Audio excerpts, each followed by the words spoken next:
नमस्कार। आप देख रहे हैं द रत्नेश टॉक और मैं हूं रत्नेश रंजन। मेरे सभी सामाजिक परिवार के सदस्यों का बहुत बहुत स्वागत है। क्या हम कार सेवकों के बलिदान को भूल गए हैं? हम कितने कार सेवकों के चेहरों को पहचानते हैं जो अपने प्राणों को न्यौछावर कर दिया श्री राम मंदिर के निर्माण हेतु, अपनी सनातन पहचान को फिर से वापस लाने के लिए? या फिर हम कितने कार सेवकों को जानते हैं या जानने का प्रयास किया है जो अब तक उनके परिवार वालों की क्या अभी हालत है उनके गोलियों से भून देने के बाद? क्या मुस्लिमों से मंदिर के लिए चंदा की अपील करना कार सेवकों का अपमान नहीं है? क्या आरएसएस स्वयं सेवकों के लाशों पर राजनीति कर रही है, जहां वो मुस्लिम तुष्टीकरण के लिए अपने कार सेवकों तक को भूलने में जरा भी गुरेज नहीं है, थोड़ा भी संकोच नहीं है? आरएसएस आखिर कैसे इस बात को भूल सकती है कि राम मंदिर सभी सनातनियों, सभी राम भक्तों की धार्मिक लड़ाई थी, न कि राजनीतिक लड़ाई? यदि इतना ही धार्मिक समरसता थी और धार्मिक समरसता कायम करने में सक्षम थे तो कोर्ट में क्यों गए? कोर्ट से फैसला आने के बाद अयोध्या राम जन्मभूमि राम भक्तों को मिली, हिंदुओं की अपनी पहचान मिली। वैसे अदालत ने भी आपको मौका दिया था अदालत के बाहर सहमति बनाने के लिए। तो फिर इसी धार्मिक समरसता जो कि आप अभी कृत्रिम रूप से दिखा रहे हैं लोगों को, तो उसी समरसता के आधार पर आप अदालत से बाहर भी आम सहमति बना लेते। लेकिन वो तो सहमति बनी नहीं, लेकिन अदालत से फैसला आने के बाद आप एक दिखावटी कृत्रिम गंगा यमुना तहजीब का फॉर्मुलेट कर रहे हैं। तो यह भी विचारणीय बात है और चिंतनीय भी। लेकिन आज आरएसएस को मंदिर निर्माण के लिए मुस्लिमों से चंदा चाहिए, जिसके खिलाफ धार्मिक लड़ाई लड़ी जा रही थी और अभी भी जारी है। उनसे निर्माण के लिए, मंदिर निर्माण के लिए चंदा लेने में पूरे राम मंदिर आंदोलन का क्या अपमान नहीं है?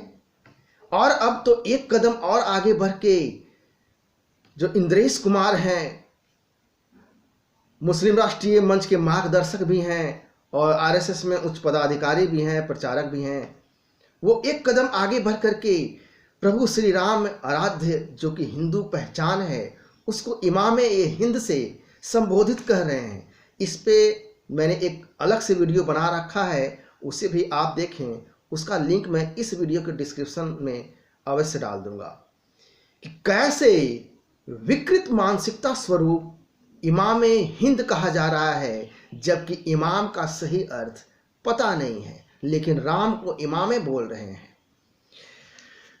खैर, अब अभी बात करता हूं जो चंदा की जो अपील की गई है धनराशि सहयोग के लिए।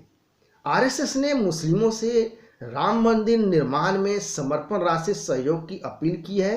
सिर्फ अपील ही नहीं की है, बल्कि मंदिरों के लिए, निर्माण के लिए मुस्लिमों के घर जाकर आरएस के पदाधिकारी, स्वयं जो कार्यकर्ता उसके हैं, जा रहे हैं, फोटो खिंचवा रहे हैं।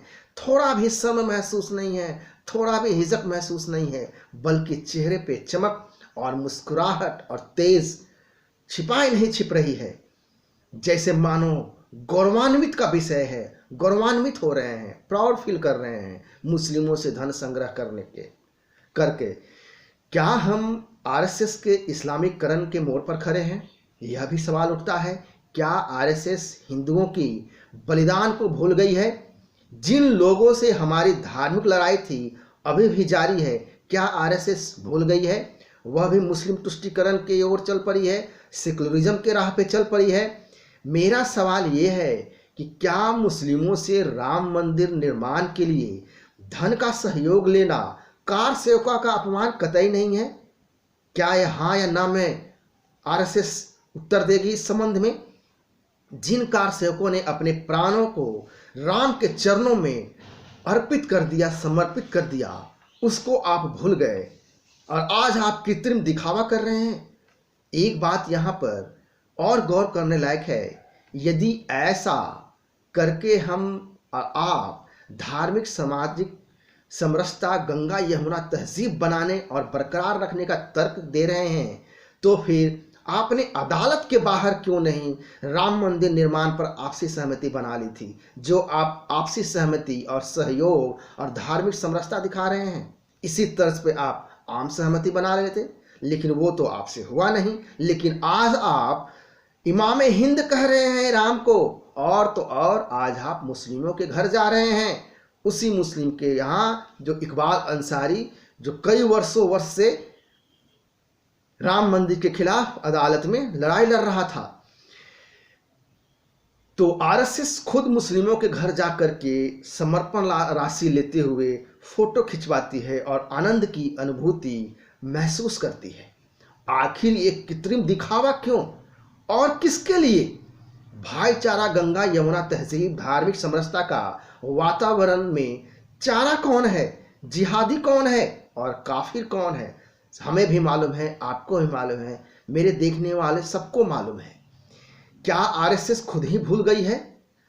उसके खुद के कार्यकर्ता की हत्या कर दी गई थी अभी हाल में ही राजस्थान में। क्यों? क्योंकि वह राम मंदिर निर्माण के लिए धन संग्रह कर रहा था, लोगों के पास जाकर के, गली मोहल्ले में जाकर के। क्या इकबाल अंसारी ने अफसोस जताया जिसके घर आरएसएस के पदाधिकारी जा रहे हैं धनराशि के लिए, राम मंदिर निर्माण के लिए? जो धार्मिक समरसता दिखाने का काम आरएसएस कर रही है मुस्लिमों के घर जाकर के, तो इकबाल अंसारी और इंद्रेश कुमार को बहुत मौका मिलेंगे। मैं यह भी कहना चाहूँगा, ये समरसता दिखाने का अभी तो मथुरा बाकी है, काशी बाकी है, बहुत कुछ बाकी है।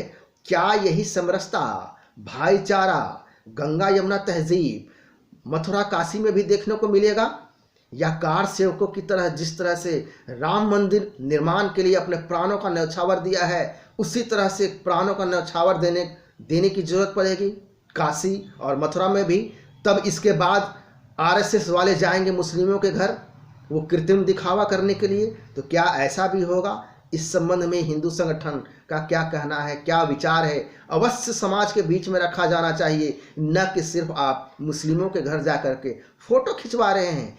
एक ही कूपन को जिसको दिया जा रहा है वो भी पकड़े हुए है और जो दे रहा है वो भी पकड़े हुए है। तो यह है गौरवान्वित महसूस करने का, आनंद की अनुभूति।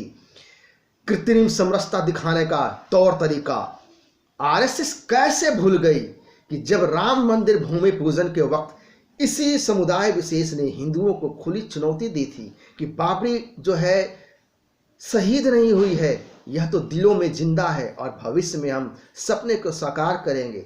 तब उस समय क्यों चुप बैठी थी?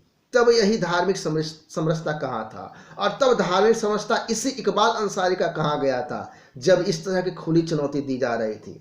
तो समय समय पर देखने को मिला है कि यह जो मुस्लिम राष्ट्रीय मंच है, यह कहने को तो आरएसएस का विंग जरूर है, लेकिन यह हमेशा देश विरोधी, देश के विरुद्ध काम में संलिग्ध रही है, इसमें भी कोई दो राय नहीं है। अभी कोरोना काल में 2020 में जब फ्रांस में जब वो कार्टून का मुद्दा उठा था, एक टीचर की हत्या की गई थी, उस संबंध में भी इसी राष्ट्रीय मुस्लिम मंच ने क्या कहा था, क्या नहीं कहा था, सबको पता है। किस तरह से फ्रांस का विरोध किया था भारत के हित को दरकिनार करते हुए। तो जो विशेष समुदाय की जो मानसिकता है उसे भी हमें समझना पड़ेगा कि आखिर किस दिशा में यह जा रहा है। नमस्कार, जय हिंद।